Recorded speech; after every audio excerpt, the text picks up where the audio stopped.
Particles A and B of a mass of 6 kilograms and 10 kilograms respectively are connected by a light, inextensible string over a smooth pulley as shown in the diagram. A is on a rough table and there is a frictional force of 12 newtons acting on it when B is released. Find the tension in the string and the acceleration of the system. Particle B takes 0.6 seconds to fall d meters to the ground, so this will be d meters. Find d.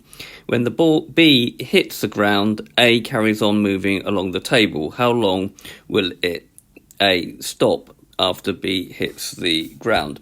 Okay, so the first step in this connected objects problem is to draw the force diagrams on each particle or each block. So we've got a weight here of 6g newtons acting downwards and a normal reaction of R. We've got a frictional force because it's going to move this way, so friction opposes motion.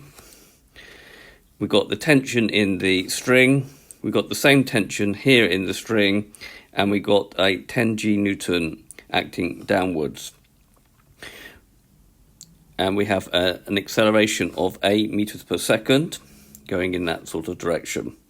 Okay, so once we've drawn the diagrams, we resolve each one separately. So resolving the forces using Newton's second law. So for this block here, we have, for the 6 kilogram block, we're going to have that T minus 12 is going to be equal to the mass, which is 6, times the acceleration. We'll call that equation 1 in a minute. And for the 10 kilogram block, we're going to have 10g minus t is going to be equal to 10 times the acceleration. So we'll call those equation 1 and equation 2. Now the easiest thing to do here is just to add the two equations together. So 1 plus 2, because that will eliminate the tension. So we're going to get 10g minus 12 is equal to 16a, and therefore a will be 10g minus 12 over 16. And then on our calculator, using the fraction button and using 9.8 for g, we're going to have an answer of 5.375 meters per second squared. Right, if we now substitute into equation 1 or 2, we'll just go for 1 because it's easier. We get 12 minus 12, sorry, t minus 12 is going to be equal to 6 times our acceleration that we just calculated. And that will give that t is 6 times 5.375 plus 12.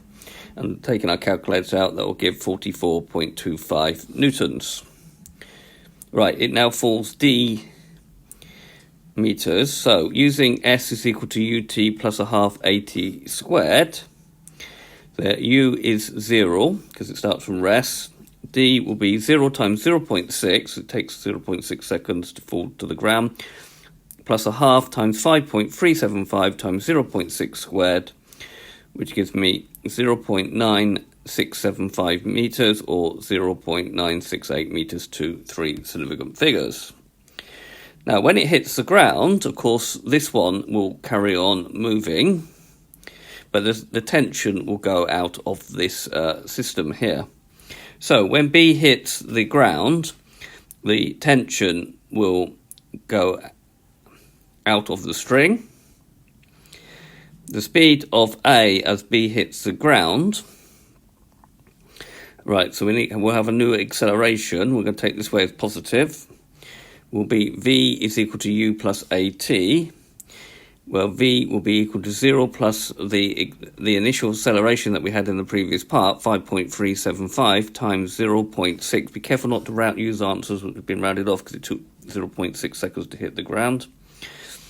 Will be 3.22 meters per second. Right, the new acceleration, because at this point there'll be a new acceleration once this hits the ground, using F is equal to ma, will be minus 12, because there'll still be the frictional force, because that remains a constant, is equal to 6a, which will give that a is equal to minus 2 meters per second squared. Using t is equal to v minus u over a, and we want the final velocity will be 0 because we want this to stop. And we're going to assume that it doesn't hit the pulley. then the initial velocity will be 3.225 meters per second, because we're at the point where this hits the ground and we've got that initial velocity, and we want to know, if you've got that velocity, when will it stop? So t will be 0.3.225 divided by -2 the acceleration, which gives 1.6125 seconds. Okay, there's been a video to show you how to solve